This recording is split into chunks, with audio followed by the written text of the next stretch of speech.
vamos a hablar el día de hoy solo hasta 5 generaciones, pero va mucho más allá, llega hasta la número 8. Siguiente lámina, por favor. Bien, vamos a hablar de esta travesía en 8 generaciones en 3 tipos de travesía. Travesía transatlántica, travesía matriarcal y travesía militar. Estas 3 travesías se interconectan en historia de familia, en historia de genealogía, en historia de vida cotidiana e inclusive en historia de las mentalidades. Siguiente, por favor. El punto de partida. El punto de partida de esta investigación, una carta del bachiller Munguía, editor del diario La Esfera en el tiempo de Gómez, siglo XX. El bachiller Munguía escribe una carta a un amigo y entonces le dice: puedes decir que yo no tengo mezcla ninguna, no soy moro, no soy judío, no tengo ninguna mezcla, que soy puro, soy cristiano. Resulta de que él, por supuesto, ignora sus orígenes. Él se da por sentado de que él es blanco puro, que él no tiene mezcla de judío, de moro, ni de esclavizado. Sin embargo, cuando uno estudia a este personaje, él quedó huérfano a los 2 años, de madre y padre. Por supuesto, se crió con los abuelos maternos e ignora sus orígenes afrodescendientes.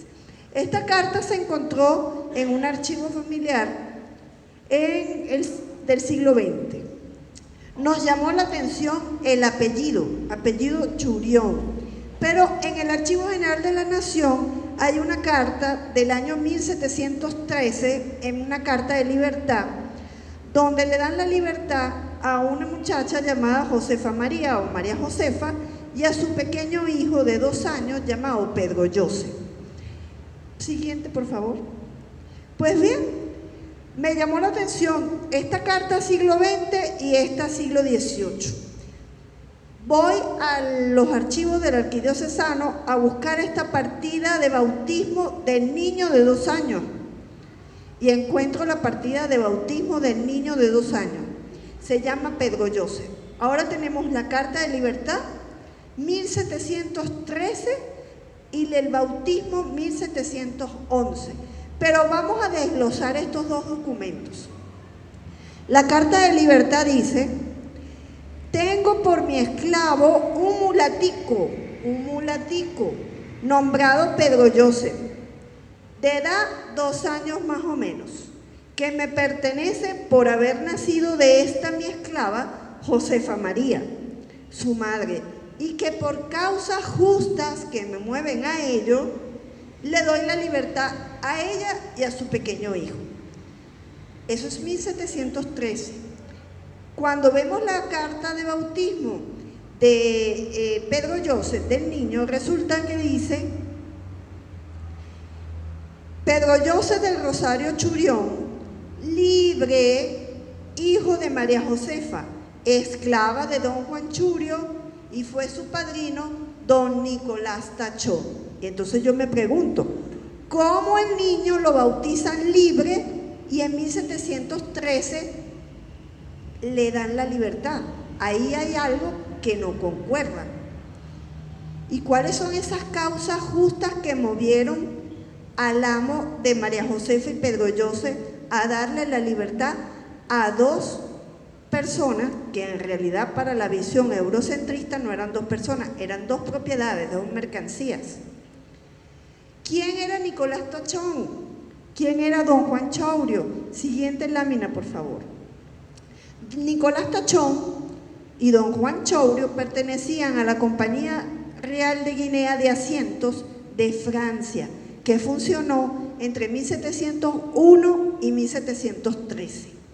Pero entonces tenemos a estos personajes, tenemos a María Josefa, a su pequeño hijo, tenemos a don Juan Chaurio o don Juan Churio y tenemos a Nicolás Tachón. Nicolás Tachón era el médico cirujano que viajaba en los barcos de la Compañía de Asientos a hacerle la inspección médica a los esclavizados y a la tripulación del barco. Y don Juan Churio era nada más y nada menos que el director de la Compañía Real de Asientos de Guinea de Francia. Resulta de que María Josefa, a él la compra en la isla de Trinidad en 1709. Fíjense ustedes, él la compra en 1709 y en 1713 él le da la libertad a María Josefa y a su pequeña hija. Don Juan Chourio, o Don Juan Churio, él era de Francia. Resulta que para poder comprender el personaje se tuvo que recurrir a los archivos del País Vasco y a los archivos de Francia para comprender la historia y genealogía y la vida cotidiana de la familia de Churio.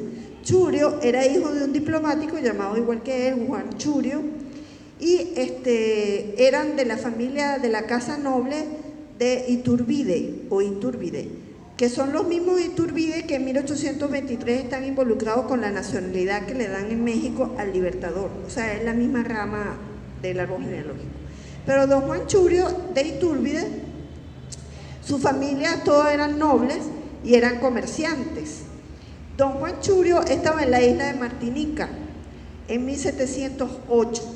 La Compañía Real de Asientos estaba en quiebra y buscan a este señor para que salve la compañía. Pero esta movilidad de María Josefa, que estaba en la isla de Trinidad, don Juan Churio estaba en Martinica, pero sus orígenes son del País Vasco. Cuando vemos los personajes que están involucrados en esta historia, hubo una movilidad espacial, pero también hubo una movilidad del apellido. ¿Cuántos de nosotros no les cambian los apellidos cuando vamos a un registro? No, es con Z, no, ay, me lo pusieron y me lo cambiaron y se quedan así. Bueno, eso es una movilidad. Ya hay una movilidad. Intencional o no intencional, fonética o no fonética. El apellido Churio, que nosotros lo conocemos con Che, en el País Vasco se escribe con X. Y en la X tiene la pronunciación de letra Che. Pero cuando vamos a los documentos que están aquí en el Archivo General de la Nación, nos encontramos, por ejemplo, si el documento lo hizo alguien del País Vasco, lo va a escribir con X. Pero si lo escribe un sevillano, lo va a escribir con una S, pero no es una S, es la Che del momento paleográficamente hablando, que el sonido era Che. Entonces, la transformación o la movilidad de los personajes involucrados también estuvo una movilidad del apellido. El apellido en vasco, Churi, Churio, Churión o Surio, significa hombre blanco. Entonces ya por allí nos habla inclusive de ese blanqueamiento que hablan algunos historiadores, que a mí no me gusta mucho utilizar esa palabra de blanqueamiento, porque estamos hablando entonces de limpieza de sangre y estamos avalando la teoría de que hay que limpiar la sangre. Entonces aquí no me gusta utilizarlo.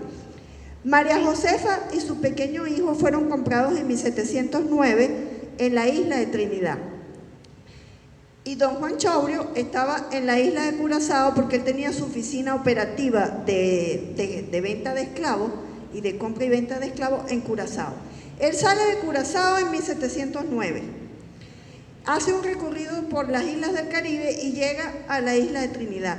A mí me interesaba saber qué hizo María Josefa y don Juan Churio mientras ellos salieron de la isla de Trinidad y fueron a varias islas hasta llegar a La Guaira. En La Guaira llegaron en diciembre de 1710 y me encuentro con esta sorpresa. María Josefa llega preñada a La Guaira y es cuando bautizan al niño Pedro Joseph. Pero más o menos 15 días antes del bautizo del niño de Pedro Joseph, también hay un bautizo de un hombre llamado Pedro Joseph, negro esclavo o esclavizado de don Santiago Musnier, que era de la Compañía Real de Asientos de Guinea de Francia. Entonces es cuando yo digo, ah, mira, Pedro Joseph es para la visión eurocentrista, para la visión del comerciante esclavista, Pedro Joseph era mercancía fresca porque no estaba cristianizado. Al pisar el puerto siguiente, lo tienen que cristianizar. Y entonces Pedro Joseph posiblemente puede ser que sea el padre de Pedro Joseph. Pero ¿cuáles son esas causas justas que movieron a don Juan Churio para darle la libertad a esas dos propiedades? Porque si el señor don Juan Churio era propietario, uno de los que era propietario de una compañía que se dedicaba a vender mercancía esclavizados, ¿cómo yo le voy a dar la libertad tan temprano a dos propiedades, a dos mercancías? O sea, ahí esas causas justas hay que saber por qué. Siguiente lámina, por favor. Fíjense, en la travesía transatlántica, para poder comprender ese mundo perverso del sistema mundo capitalista, del sistema de mercado de esclavos, esclavizados y esclavistas, hubo que hacer una investigación en cuanto a que, ¿por qué nosotros asociamos el color de piel a una condición jurídica como esclavizado o esclavizada? Eso fue un invento de la Iglesia Católica, del cristianismo, que está en la Biblia y que también está en la tradición judía y en la tradición cristiana, donde el mito o el relato de Noé, el mismo del diluvio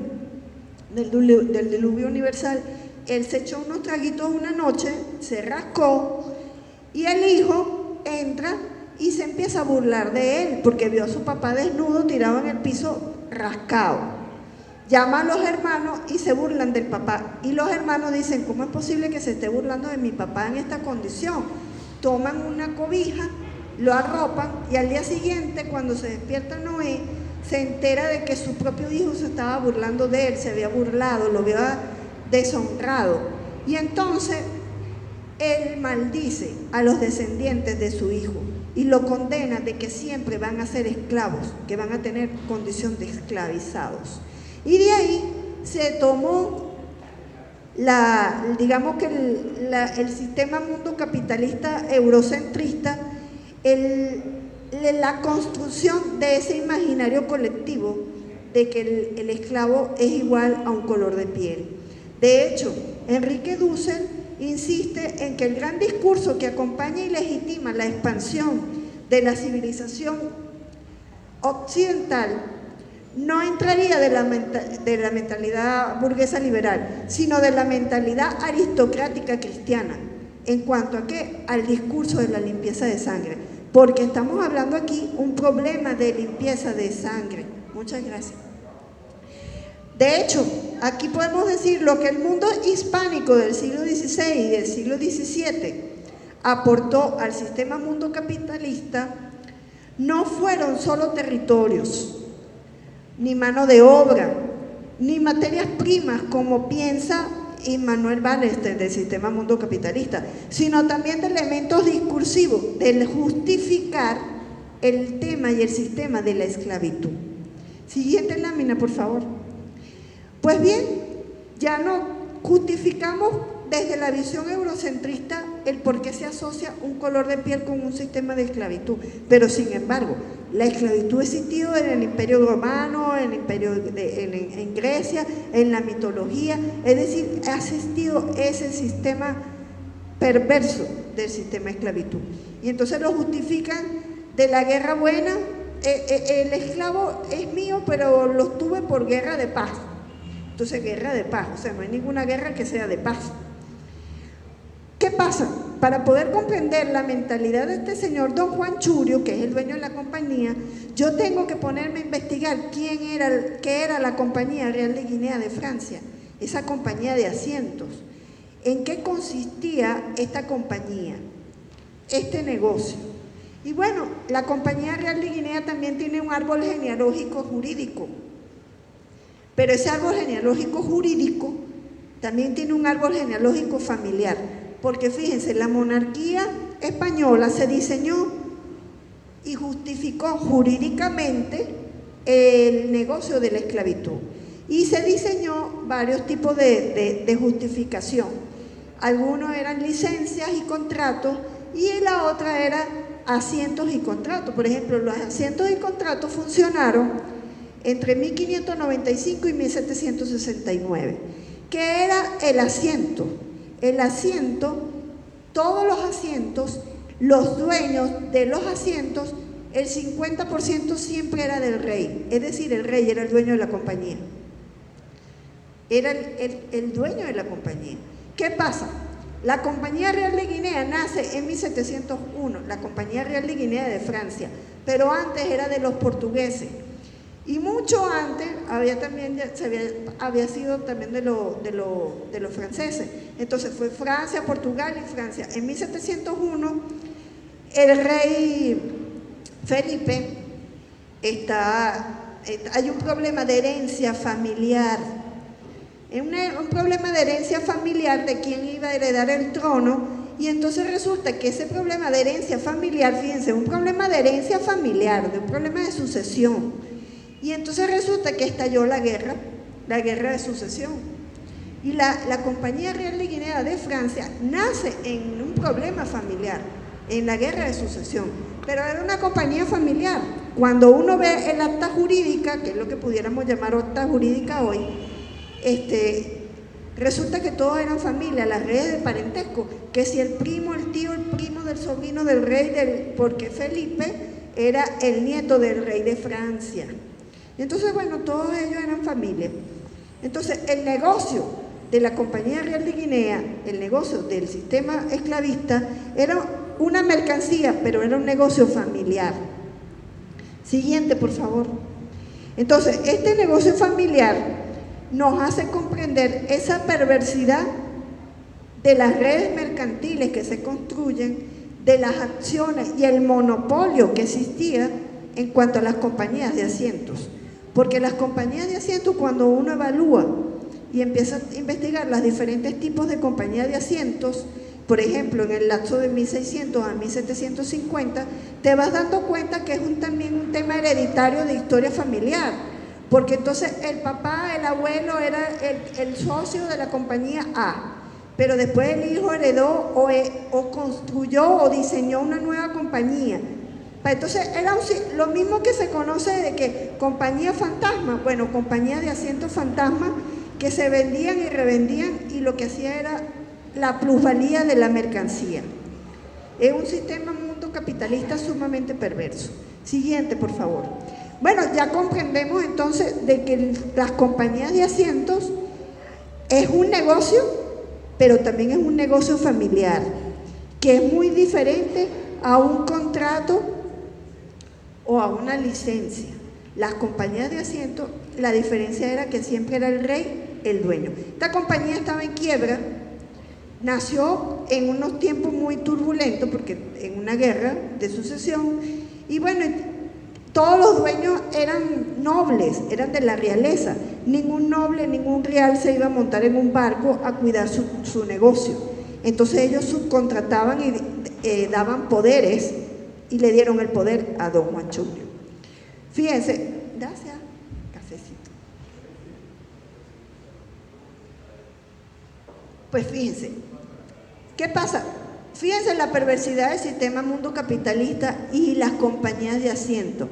Habíamos hablado de que la Compañía de Asientos de Francia nace en 1701. Ya Portugal no tenía el negocio. El negocio ya no era de Portugal. Sin embargo, hubo un señor que vivía aquí en Caracas, en La Guaira, llamado Carballo, José Ruiz Carballo. Él estaba en el negocio del sistema esclavista, y entonces él falsificó unos documentos y dijo de que él pertenecía a la Compañía Real de Guinea y que él estaba vendiendo unos esclavizados. El barco era un barco de contrabando, era una mercancía de contrabando. Pero como él estaba casado, y fíjense la importancia de las redes de parentesco y de familia en los negocios, como él estaba casado con la hija del regidor de La Guaira, no pasa nada, él vende tus esclavos tranquilo en el puerto. Pues él vendió sus esclavizados, los esclavos, la mercancía la vendió en La Guaira. ¿Qué pasa? Llega el barco de la Compañía Real de Guinea de Francia a La Guaira, y La Guaira todo el mundo metido en su casa. Mira que están vendiendo esclavos allí. Yo no voy a comprar esclavizados. No, a esa compañía no.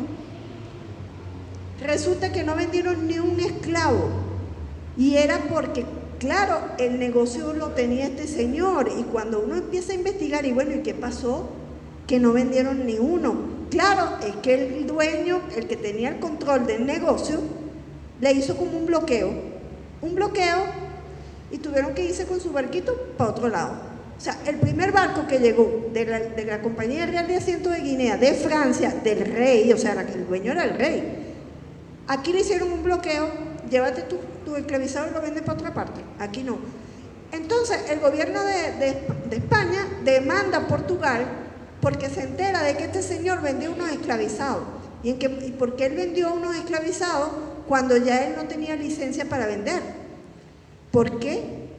Bueno, lo cierto es que no encontraron nunca las pruebas.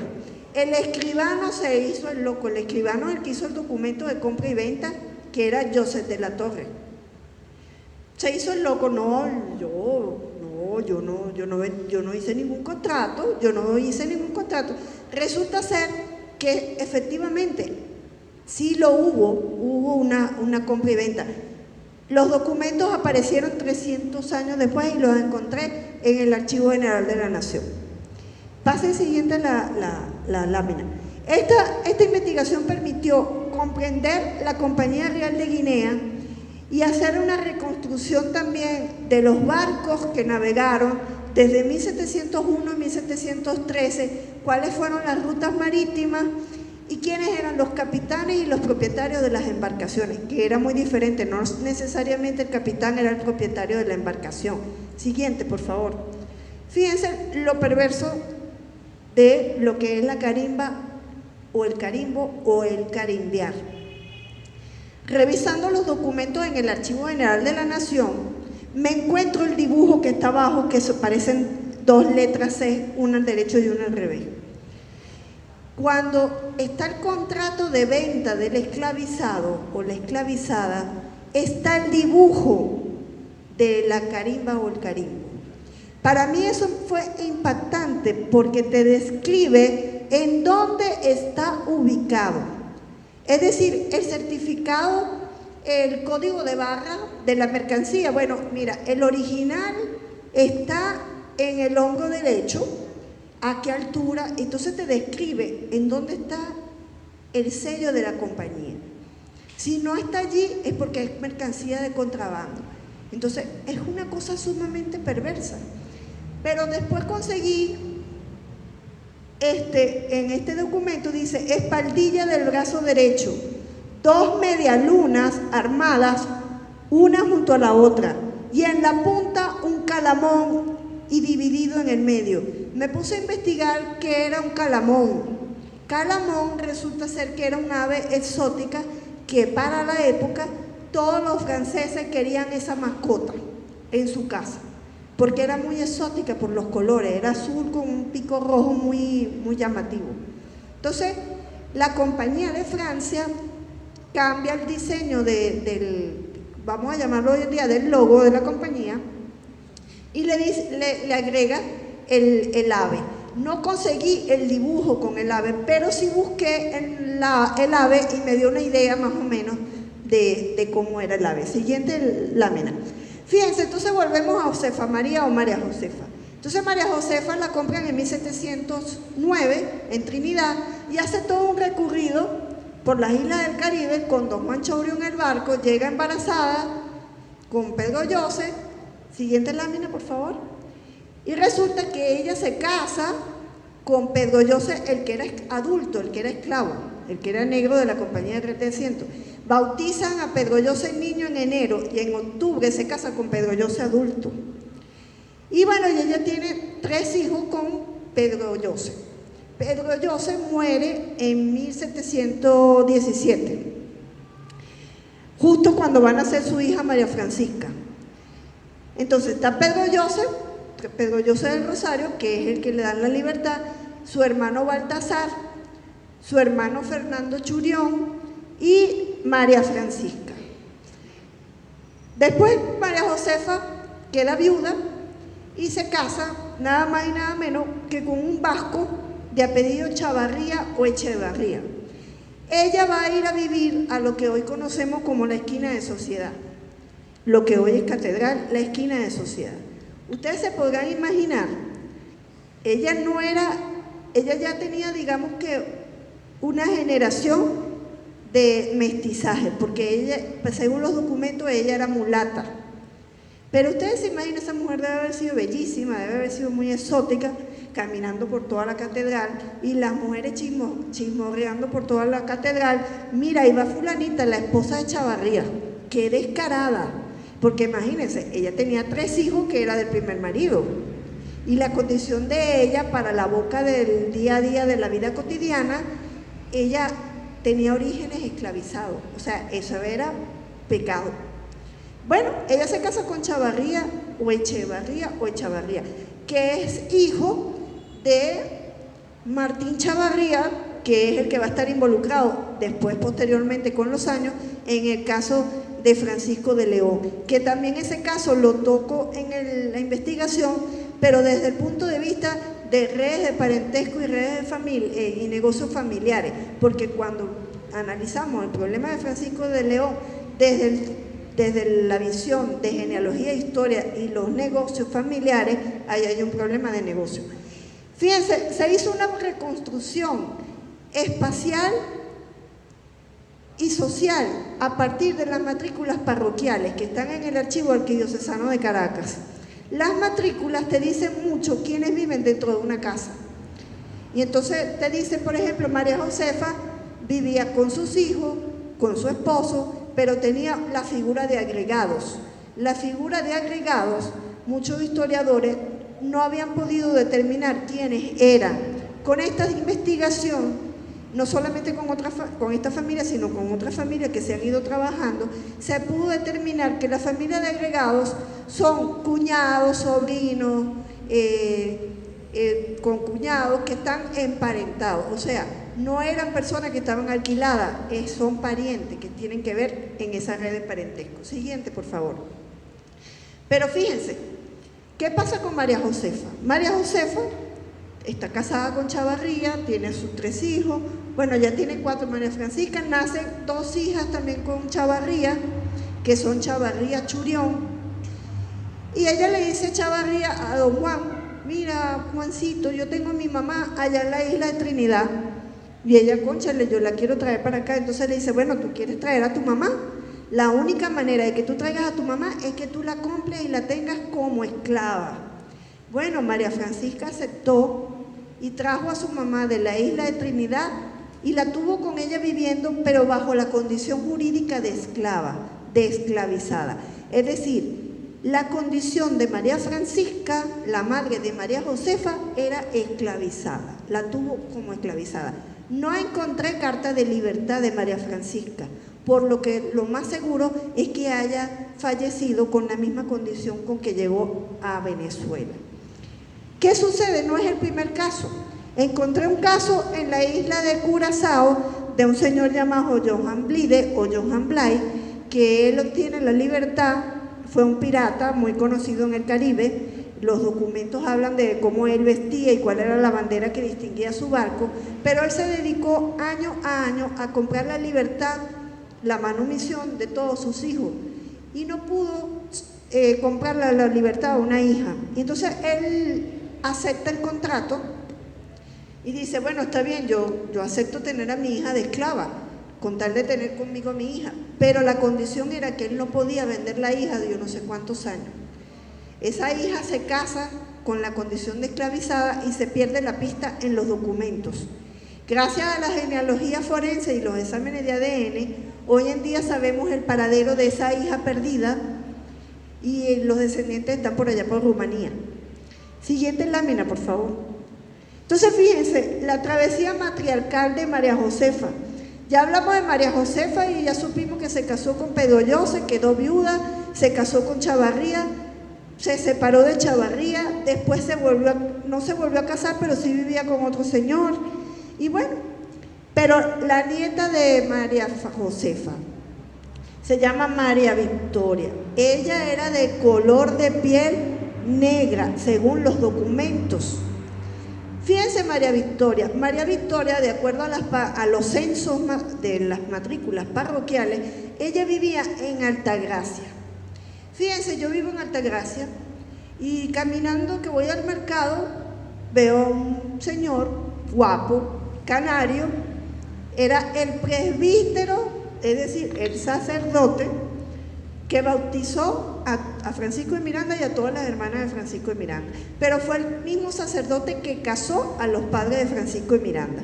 Bueno, Tomás Melo era este sacerdote, don Tomás Melo, don Tomás Bautista Melo, se enamora de María Francisca y María Francisca de María Victoria y María Victoria del sacerdote, y tienen unos hijos. Don Tomás Melo, en su condición de canario, él vivía en la casa de don Lorenzo Russell, que también era canario, y él le da un terreno a María Victoria en la Candelaria. Entonces ahí estamos hablando de una movilidad espacial, porque ella se va de la parroquia Altagracia a la parroquia La Candelaria, y ahí comienza un nuevo inicio de una nueva movilidad, una movilidad étnica, porque los hijos de ella son hijos de el canario don Tomás Melo, que era sacerdote, y una movilidad espacial y también social, porque se traslada de la parroquia Altagracia a la parroquia La Candelaria, que era la parroquia de los canarios. Él no reconoció a sus hijos. Sin embargo,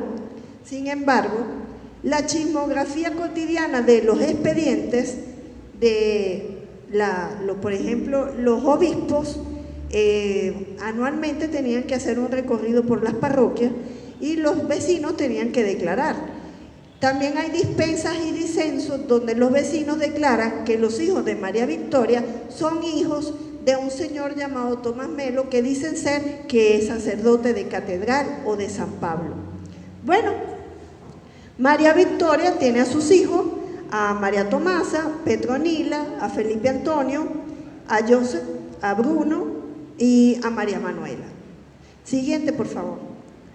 ¿Qué sucede? ¿Cómo nos enteramos de que don Tomás Melo es realmente los hijos de María Victoria? Los hijos de María Victoria son hijos de Tomás Melo. Bueno, a partir de los documentos de dispensas y disensos, y también de la chismografía cotidiana de la vida cotidiana de los vecinos, que declaran en algunos casos de familias que están entrelazadas.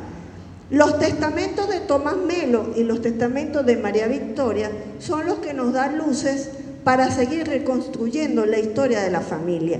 Y es cuando María Victoria declara de que su hijo Felipe Antonio, hijo de Tomás Melo, se enamora de una muchacha esclavizada, que era esclavizada de Francisco de Miranda. Me imagino yo en una parrilla, una tortica, una cosa, el muchacho vio a la muchacha, porque recuerden que Felipe era hijo de Tomás Melo, y entonces la comunidad canaria era muy unida. Supongamos, eso me lo imagino yo, que él vio en una fiestica a la muchacha y le gustó y le dijo a la mamá: me gusta la esclavizada de Francisco de Miranda, yo me quiero casar con ella. Entonces María Victoria le pagó a Francisco de Miranda con mesas, unas mesas con 4 sillas, 10 cueros, 4 garcelas, herramientas de zapatería y una sortija de esmeralda. Y así Mariana María Sánchez obtuvo la libertad y se casa con Felipe Antonio. Aquí comienza una nueva movilidad, porque ella pasa de condición esclavizada a una condición de parda libre. Y el primer hijo que tienen Felipe y Mariana María Sánchez le colocan Sebastián. Muere a los 3 años el bebé, pero sin embargo, digamos que en la vida cotidiana esas relaciones frágiles, esas líneas frágiles que no se ven, pero que están presentes, le deben haber colocado al niño el nombre de Sebastián en honor a aquel que le dio la libertad a Mariana. Y también a lo mejor en la vida cotidiana la condición jurídica era esclavizada, pero el trato era muy familiar. Sigamos a la siguiente. Pues fíjense, Mariana María Sánchez, entonces le dan la libertad y Felipe se casa con ella y bueno, tienen unos hijos. María Tomasa, que es la hermana de Felipe, ella demanda a un vecino que vivía en la casa del frente y bueno, se enamora del vecino y el vecino de ella, y el vecino le promete promesa matrimonial. Ella lo demanda en la iglesia, que él faltó a su palabra de matrimonio, y ahí comienza un juicio que duró desde 1791 hasta 1793. Resulta ser de que todo el mundo preguntaba, bueno, pero ¿por qué le dan tanta importancia a María Tomasa?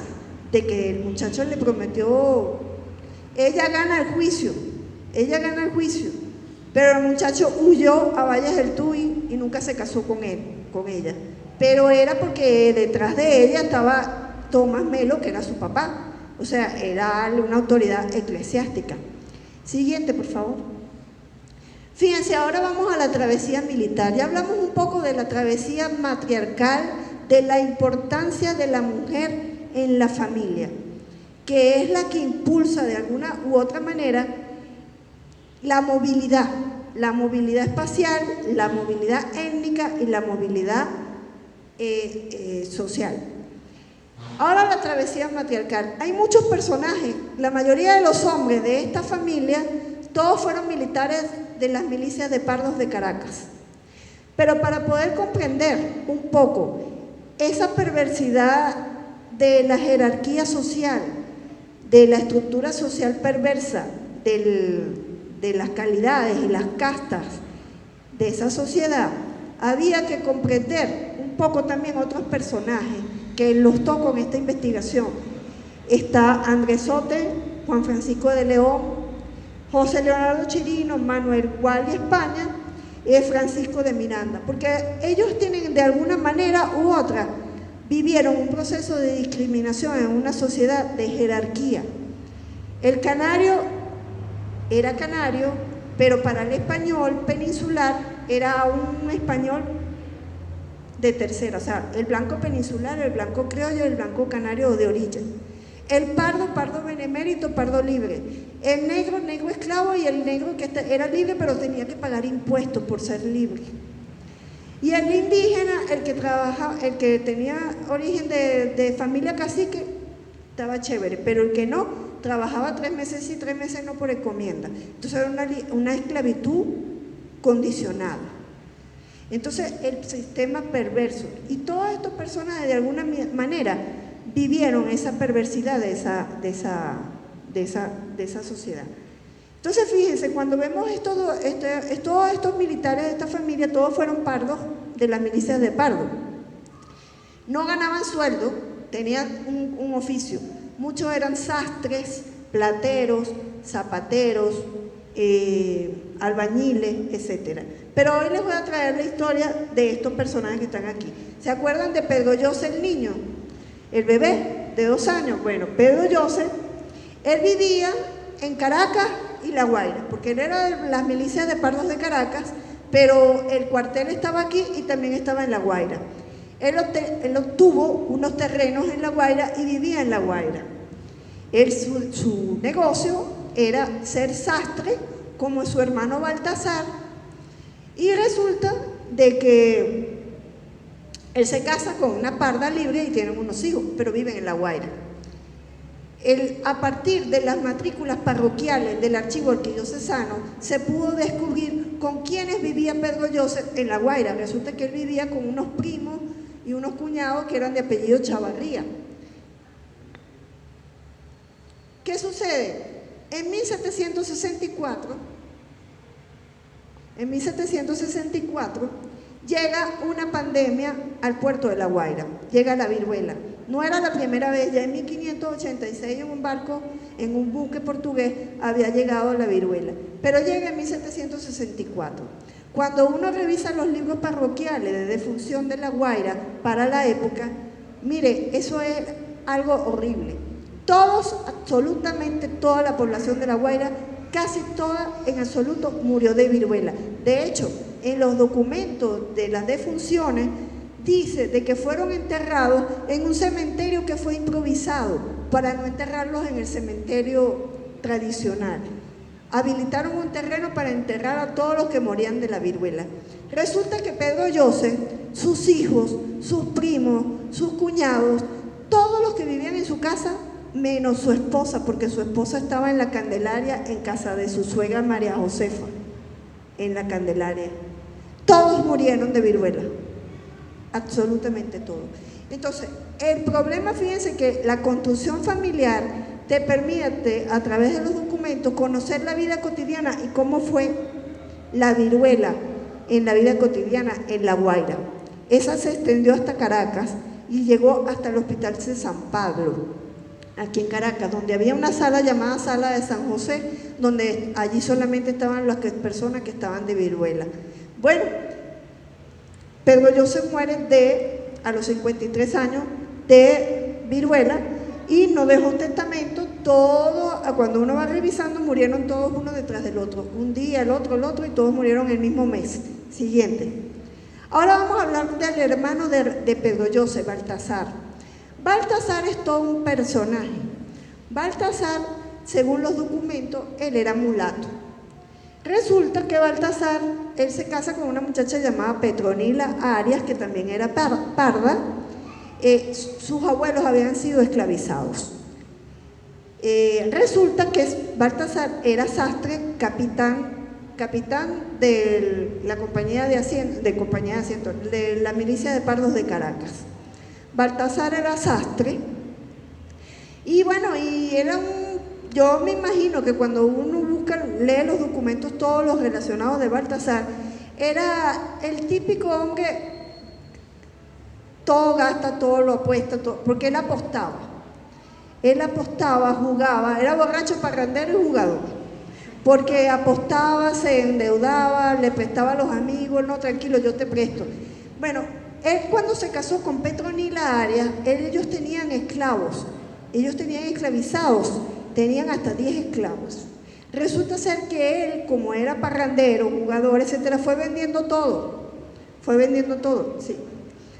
Fue vendiendo todo, los bienes, los esclavizados, los muebles, todo. Cuando uno empieza a leer todos los documentos que tienen que ver con Baltasar, ese señor dejó en la ruina a Petronila, su esposa. Ellos no tuvieron hijos, pero eran todo un personaje. Fíjense que él le prestó un dinero a un amigo que de la misma condición de él, pardo, y resulta ser que él se compromete como fiador. Sí, tranquilo, yo te soy fiador, métete en ese negocio. Resulta que a Baltasar lo metieron preso en la cárcel de Caracas por no pagar. Tuvo 3 años preso y la esposa era la que lo mantenía. Resulta ser que cuando ya estaba en quiebra, él vendió su casa. Él tenía una casa en Santa Rosalía, la vendió para poder pagar. Pero inclusive él le vende su casa, estando en quiebra, él le vende su casa al escribano don Gabriel Aramburú, que también él le debía un dinero, y le dice, bueno chico, yo te vendo mi casa. Y don Gabriel Aramburú le dice, bueno, está bien, vamos a hacer contrato. Y le hace el contrato de compra y venta. Y le dice, bueno, mira, Baltasar, te tienes que mudar porque es allá en mi casa. Y resulta ser que, mira, yo no me voy porque tengo una familia muy numerosa y no tengo dónde irme. Bueno, Baltasar se murió. Petronila quedó viuda, se murió. Gabriel Aramburú se murió. Y todavía los nietos de Gabriel Aramburú en el siglo XIX estaban peleando la casa. Fíjense ustedes. Siguiente, por favor. Bueno, Fernando Churión, que es el otro hermano de Baltasar, él era platero. Pero él era platero de la compañía también militar. Y bueno, y él no fue como el hermano, que era gastadero, pero él sí tiene, digamos que una vida tranquila, pero tenía casa tienda en la esquina de Puncere, lo que se llama hoy esquina de Puncere. Rafael Churión es otro personaje, él es sobrino de Baltasar. Resulta que Rafael Churión era platero de la milicia, de la 7ª compañía de milicias de pardos de Caracas, y él se casa con Juana Úrsula Antonia Landaeta Bejarano, nada más y nada menos que la hija de Juan Gabriel Landaeta, el primer pardo benemérito que solicitó las gracias al sacar. Rafael se casó entonces con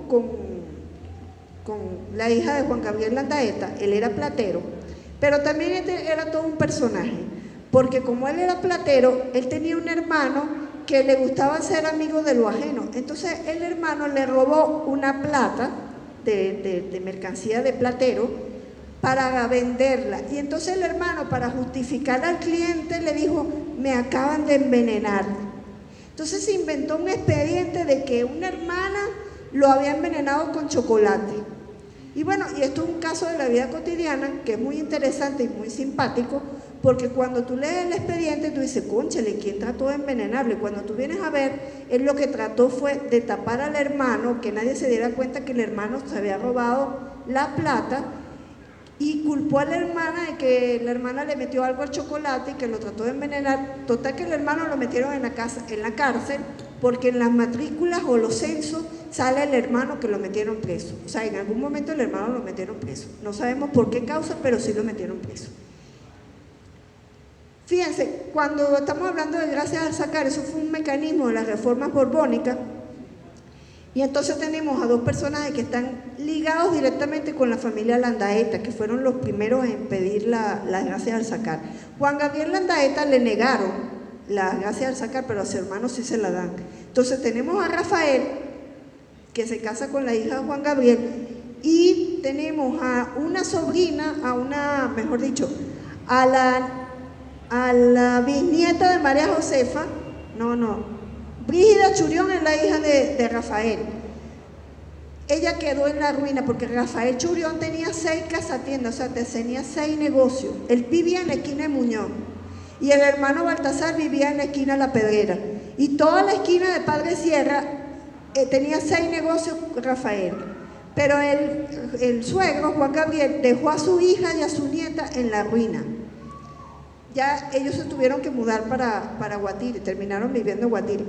Pero ¿qué pasa con las gracias al sacar? Bueno, Rafael se casa con la hija de Juan Gabriel, pero hay una nieta de María Josefa, que es apellido Chavarría, Polanco Chavarría, que ellos piden las gracias al sacar, que es el capitán Miguel Landaeta.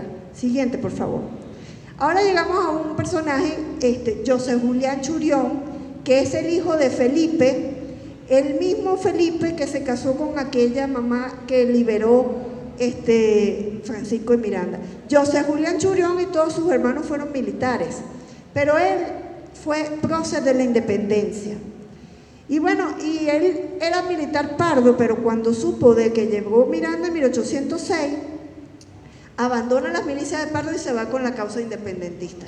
Y ahí comienza una nueva movilidad social y una movilidad de inspiración, digamos, de emancipadora, porque cree en que sí es posible otra visión de mundo.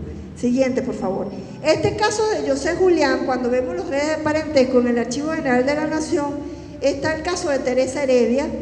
Teresa Heredia se casó y fue viuda de un canario, pero llama la atención el caso de ella porque ella se refugiaba en la Candelaria en casa de la familia Churión.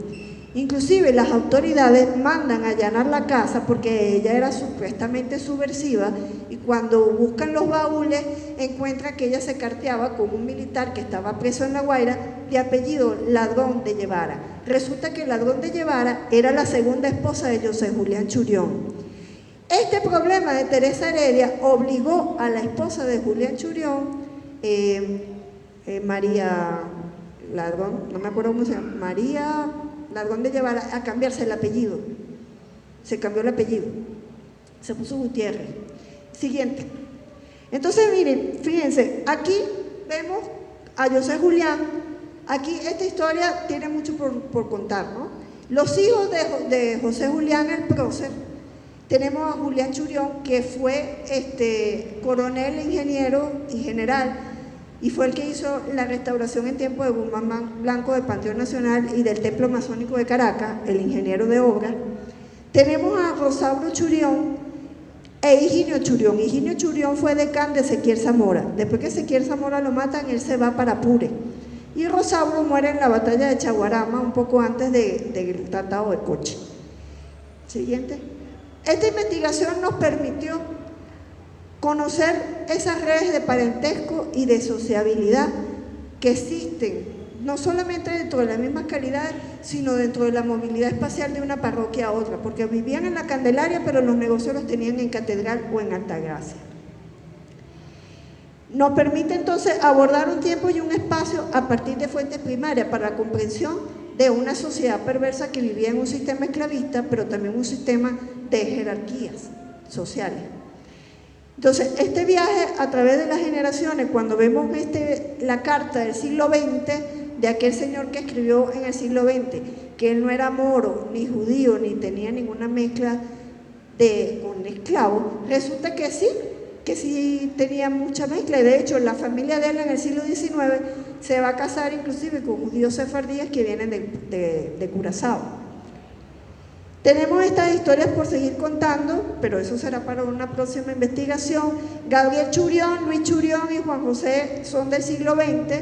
Luis Churión va a ser canciller y diplomático. ¿Qué nos queda para futuro, para el estudio de la historia y la genealogía? La reconstrucción y la reconstitución de historias de familia y el oficio del historiador, la genealogía forense y los exámenes de ADN y las fuentes primarias. La importancia de las investigaciones en los archivos, en las fuentes primarias, es primordial para nuestras investigaciones. Ordenar las fuentes metodológicamente desde un inicio para poder hacer los análisis. Y bueno, y no me queda otra que para descolonizar nuestra historia, hay que atrevernos a buscar en las fuentes documentales, en los archivos, los orígenes ancestrales de las familias esclavizadas y la vida cotidiana, enamorarse de su historia y de su esencia. Busquen la llave de sus antepasados en nuestras propias historias familiares. Gracias.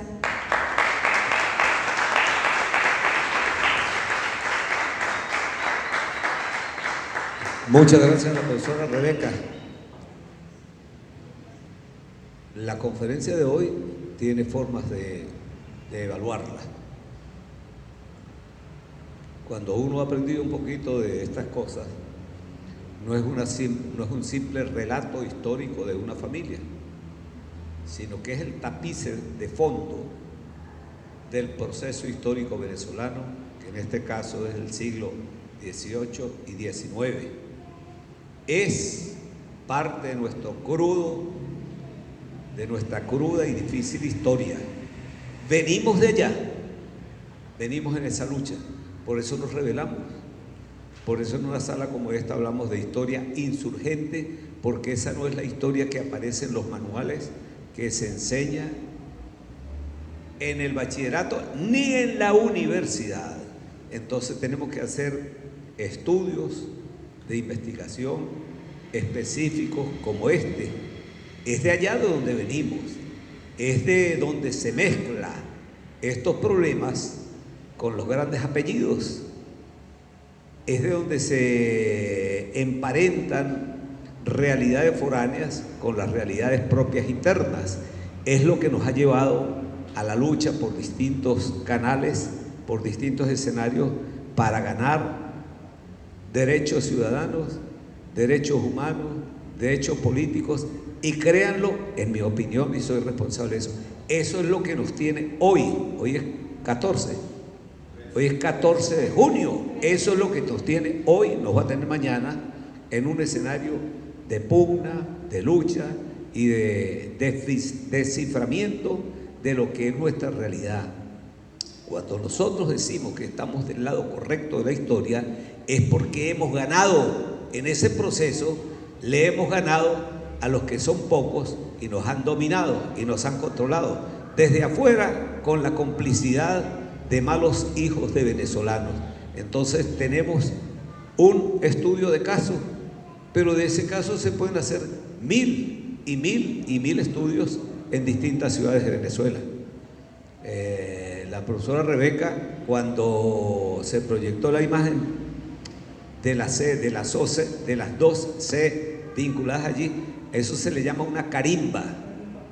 Carimba era, para quienes no lo saben, un pedazo de hierro, un eje de hierro, una vara de hierro, si lo quieren, un eje de hierro, con un dibujo que era con lo que el dueño de esclavos marcaba en el hombro, en el pecho y muchas veces en la frente a los esclavos, es decir, aquella persona que pasaba a ser propietario como un caballo, como un burro, como una carreta, como un machete de una persona.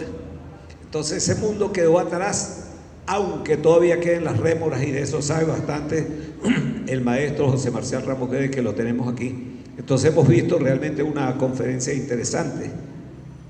Estamos en esa lucha.